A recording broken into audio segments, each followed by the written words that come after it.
Sebelum laga Bahrain versus Indonesia dimulai, banyak media sudah memperingatkan soal wasit yang akan memimpin pertandingan ini, yaitu Ahmed Al-Kaf.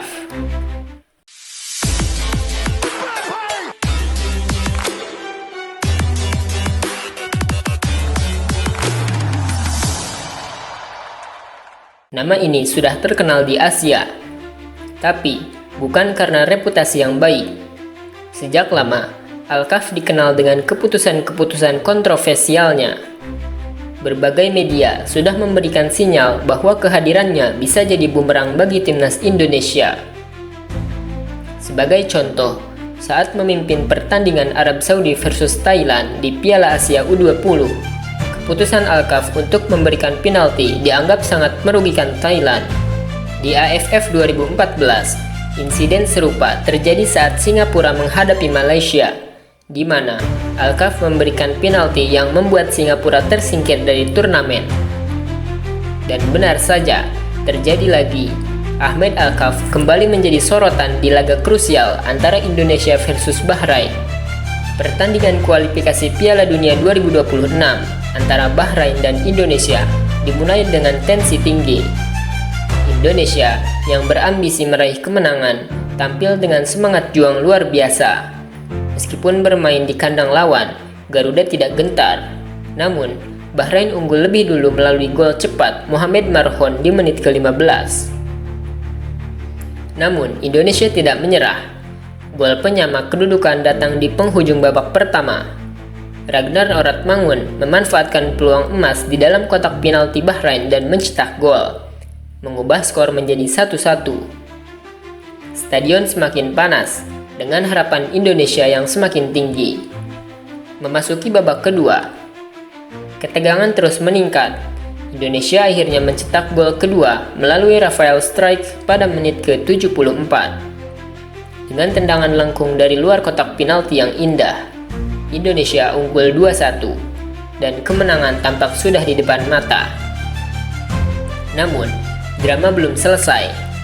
Ketika waktu tambahan 6 menit diumumkan, harapan semua orang adalah Indonesia akan membawa pulang kemenangan.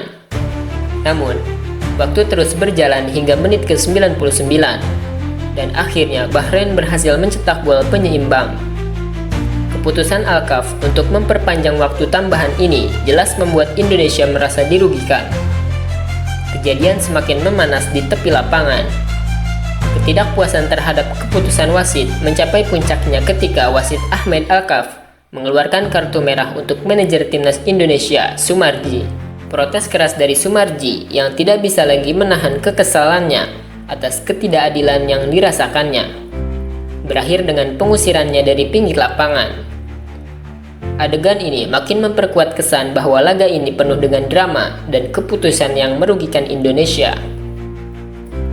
Setelah hasil imbang ini, Indonesia belum meraih kemenangan dalam 3 laga awal Grup C kualifikasi Piala Dunia 2026. Dengan 3 poin dari 3 hasil imbang, Indonesia harus menghadapi tantangan berat di laga-laga berikutnya. Laga melawan Cina akan menjadi ujian besar berikutnya.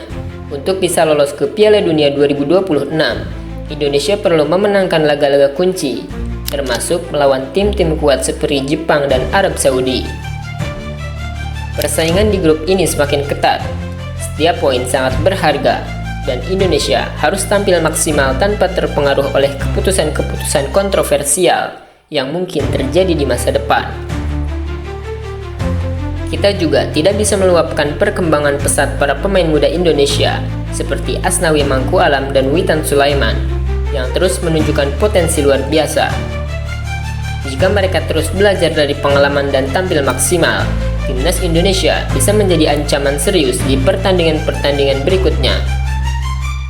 Kekecewaan di laga melawan Bahrain memang nyata, tetapi perjuangan Garuda belum berakhir. Timnas Indonesia masih memiliki kesempatan untuk lolos ke Piala Dunia 2026.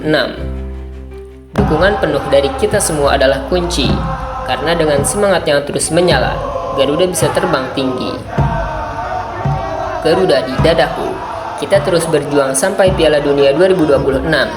Jangan pernah menyerah. Kita dukung timnas Indonesia sampai akhir.